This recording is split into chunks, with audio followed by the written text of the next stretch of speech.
that's your moment. That's your moment. It's not that all is lost.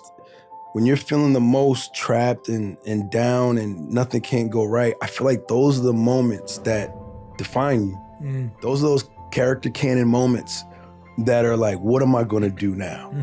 You know, how do you respond to that? And thinking your way, feeling your way, working your way through those things on the other side, it's like, I don't know who said the saying, but like usually, you're the closest to getting what you want is always the hardest. It's always the feeling when you're getting ready to, people give up right before they get what they've always wanted to get.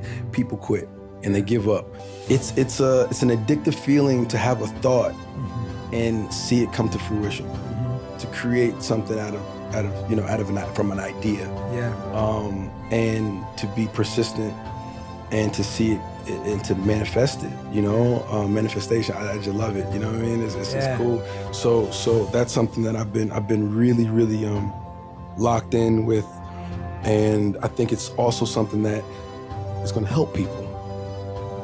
When you're younger, you're living life. You're taking it a day at a time. You're going to basketball practice. You're going to school. You're going to church. For me, it was taking a lot of trips to New York City, going on auditions at a really, really young age, and just figuring out what that is.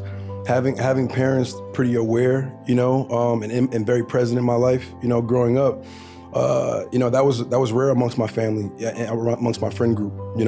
Having both parents that was there and very present.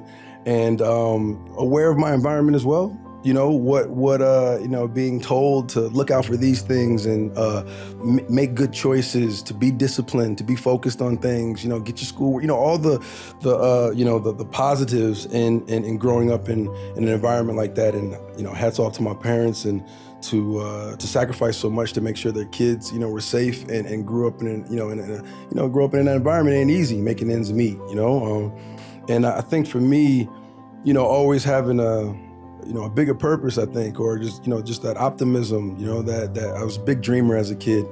And I think, you start to, not just to focus on just the work of it all, but since I was working such a young age, that's the thing that I can kind of point to of, booking auditions and getting this job and traveling to this place and experiencing these things and coming back home with these experiences and not having a lot of people who could relate or could, I could soundboard off of. And I think in feeling like that, you don't want to alienate those people, and I think, and this is all, I guess, in hindsight, you don't share these stories as much, maybe you should, because you don't want somebody to feel like inadequate or, not being able to have that experience that you might have had. And I think, that snowballs as you get older, and from stepping stone to stepping stone, as I continue to be successful at a young age, you start to question, why am I being so successful? And the people that look just like me, that are right next to me in these everyday things,